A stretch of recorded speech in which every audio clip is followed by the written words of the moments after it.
এ তোরা দিনে কতগুলো করে সুপারি পারিস? 30 গা 40 গা করে ইনকাম তোদের? 30-40 গা। সবাই একটু সাবধানে থাকবেন, এই ছোটো বাচ্চাগুলা আপনাদের বিভিন্ন জায়গায় যায় সুপারি পারে, বাঁকা গাছে যেন না চড়ে সেই বিষয়টা লক্ষ্য রাখবেন, যাতে ওরা পড়ে যায়, দুর্ঘটনা না ঘটে।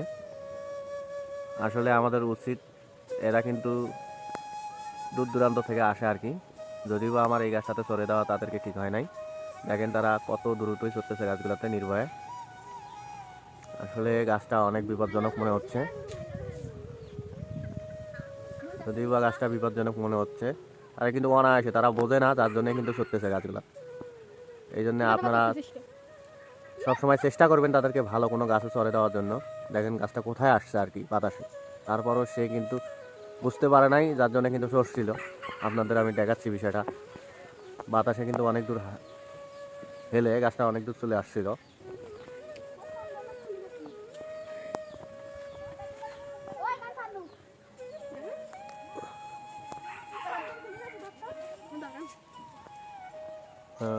বলতেছে নাকি ছন্দন খুলে গেছে, না একটু ভয় পাইছে সেটা বুঝতেছি না।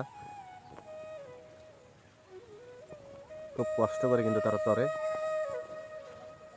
দেখেন খুব সাহসিকতার মাধ্যমে তারা কিন্তু সুপারিটা আর কি পাচ্ছে, কিন্তু চালাক খুব, যার জন্য কিন্তু ছোট্ট গাছে চড়ছে। আমি মনে করি আর একজন আছে, অতএব আপনারা সাবধান হবেন, এদেরকে দিয়ে এমন কোনো গাছে চড়াবেন না। দেখেন গাছগুলো কিন্তু খুব বিপজ্জনক আমি মনে করি। দেখেন খুবই কিন্তু বিপজ্জনক, বাচ্চাদের যে সে গাছে চড়াবেন না আশা করি। দিনে কতগুলো গাছ চড়িস? 30 টাকা গাছ। 30 টাকা গাছ কতগুলো সুপারি দেয়? 60 গা সুপারি। আচ্ছা 60 গা সুপারির দাম কত আনুমানিক?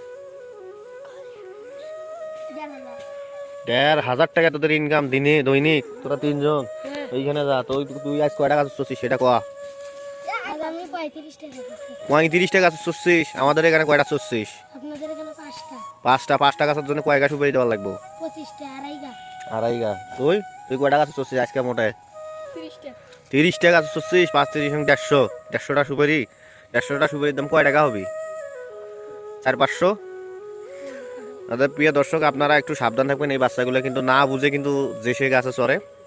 আর অবশ্যই তাদেরকে ভালো গাছে চড়াবেন, যাতে তাদের অ্যাক্সিডেন্ট না হয়। আসলে এরা কিন্তু পরিবারের বাইরে থেকে অনেক দূর থেকে আসে, এরা মোটামুটি আর কি যেটা ইনকাম করে এরা, এদের আর কি পরিবারের। তোর বাড়িতে কে কে আছে? হ্যাঁ, বাবা মা নাই?